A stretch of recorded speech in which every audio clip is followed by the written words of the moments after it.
Hey brother, today's another day when we get to walk with fortitude into the things that face us.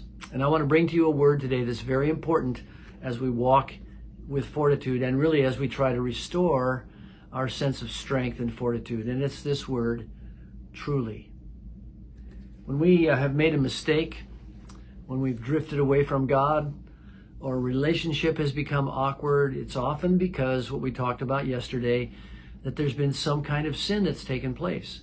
It may be a sin of thought, it might be one of action, it may be one of words, but what we so often do in these cases is we don't truly confess what we've done. Listen to what Achan confessed. He was the one who was the main guilty party in Israel in chapter 7 of Joshua, and here's what he says.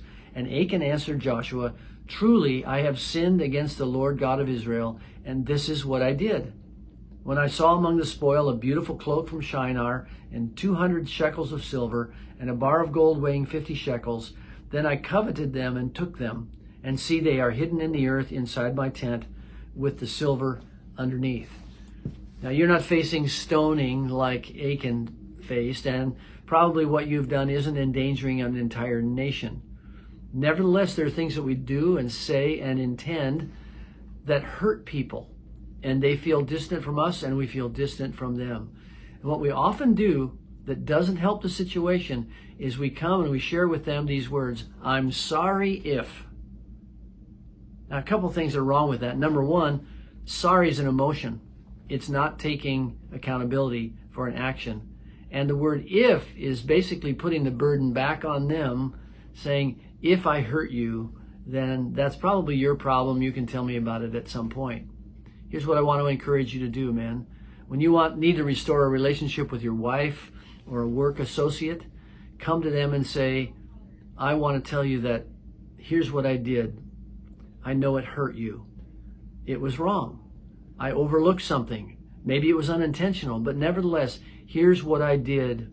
And I know that hurt you. I don't want that to stand between us. That's called a confession.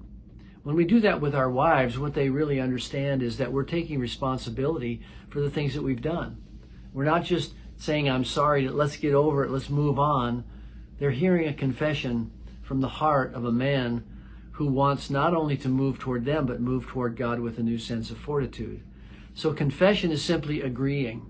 And when we confess to God, we're just agreeing with God. We're saying, Lord, I know I was thinking about this. I know my mind was wrong on that. I know my thoughts were lustful or greedy or prideful. I confess it. Here's where I am, Lord.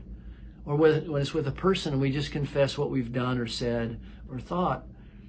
And then we ask them, by grace, to forgive us.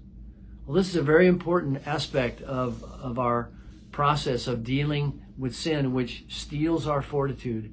And you will feel manly. You will feel like a man of fortitude when you own up and say, this is what I did, and take that to someone. And hopefully they'll receive you with grace, but we know that God will receive you with grace. So begin today with God, and then ask him, are there people that I also need to confess to? And God will give you a spirit of renewed fortitude. Do this today. I'll see you tomorrow.